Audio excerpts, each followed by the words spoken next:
अभी नहीं बोल रहे जाओ, नहीं जाते, क्या करते तुम? गोली मारते मारो, गोली जेल में डालते डालो जेल में, मगर तुम्हारे इन बातों से अब कोई डरने वाला नहीं है। देवेंद्र क्या बोल रहे? धर्म युद्ध, भिवंडी वेस्ट की सीट धर्म युद्ध और जिहाद। अरे इलेक्शन हो रहा या जंग हो रही,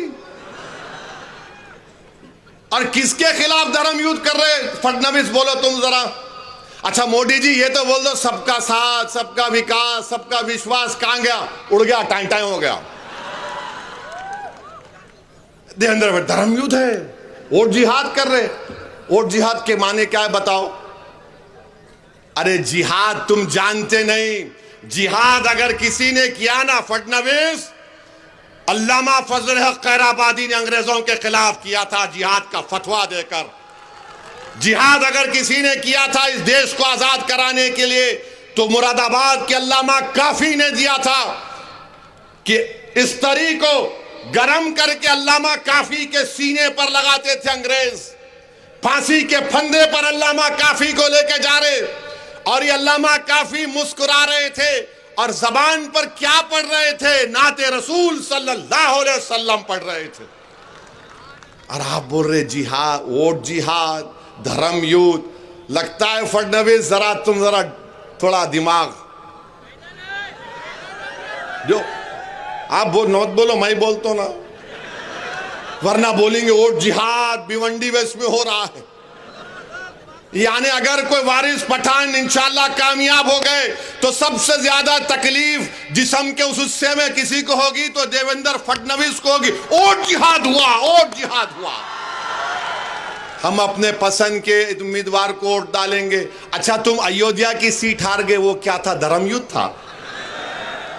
मोदी की मेजॉरिटी 1.5 लाख पे आ गई, वो क्या? धर्म युद्ध था।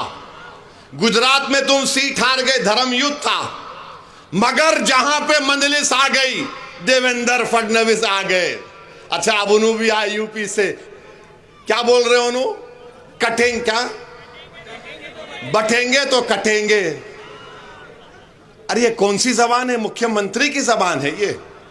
बटेंगे तो कटेंगे। कहां बट रहे हैं? तुम ही तो घर तोड़ रहे बुलडोजर से, तुम ही तो बुलडोजर से घर तोड़ रहे गरीबों का। तुम्हारी सरकार में अतीक को गोली मार दी गई, उनके भाई को हथकड़ियां हैं, तुम गोली मार दिए। मेरी गाड़ी पर गोलियां चलाए विधानसभा के इलेक्शन में, दासना में 6 गोलियां मुझ पर चलाए। ये और बात है कि अल्लाह ने अपने हबीब के सदक़े मुझे बचा लिया। मगर एक बात सुनो, मेरी एक बात सुनो, ये गोलियां चलाने वालों को बोल रहा हूं जो बाबा सिद्दीकी को मारे। अरे सुन मेरी बात को जालिम, जो इस दुनिया में आता है ना, अल्लाह उसको उसकी मां की पेट में भिजाने से पहले आलम अरवाह में अल्लाह उसकी इज्जत, उसकी रिज़्क़, उसकी जिंदगी लिख कर भी जाता। अगर मेरी मौत शहीदों की तरह होगी तो लाखों बार मैं कबूल करने को तैयार हूं। कब चलाएगा गोली? चला मुझ पर। तुम समझ रहे हम मौत से डरने वाले? अरे मौत से नहीं डरते हम। हमारी दुआ एक ही होती कि जब कभी भी जिस्म से अल्लाह रूह निकालेगा, एक बार अल्लाह अपने हबीब का दीदार करा दे और कलमे पे हमारा जबान पर कलमा अल्लाह नाफिज कर ले, हम जाएंगे दुनिया से, हम जाएंगे। सबको जाना है। बल्कि मैं तो दुआ करूंगा कि अल्लाह, आप सब आमीन बोलना, या अल्लाह नरेंद्र मोदी को, अमित शाह को, देवेंद्र फडणवीस को अल्लाह 130 साल की उम्र दे। हो गया ना, हो गया। अब तुम जियो, हम तो मौजा ही मौजा करते हुए जाएंगे।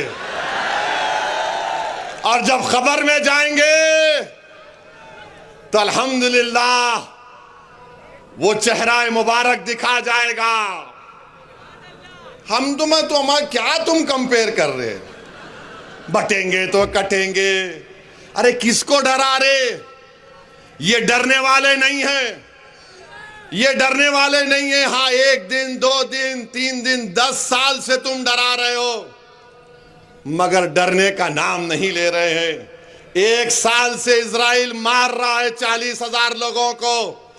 तब भी उनके हौसलों को नहीं तोड़ सका। दुनिया परेशान है, क्या है ये वो है आका के गुलामों के गुलाम है हम लोग। ये तुम्हारे डराने से डरने वाले नहीं है। तुम किसी और को डराओ, बटेंगे कटेंगे, एक है तो सेफ है, वो वहां चले जाओ यहां चले जाओ, वो दिन चले गए, अब कोई डरने वाला नहीं है।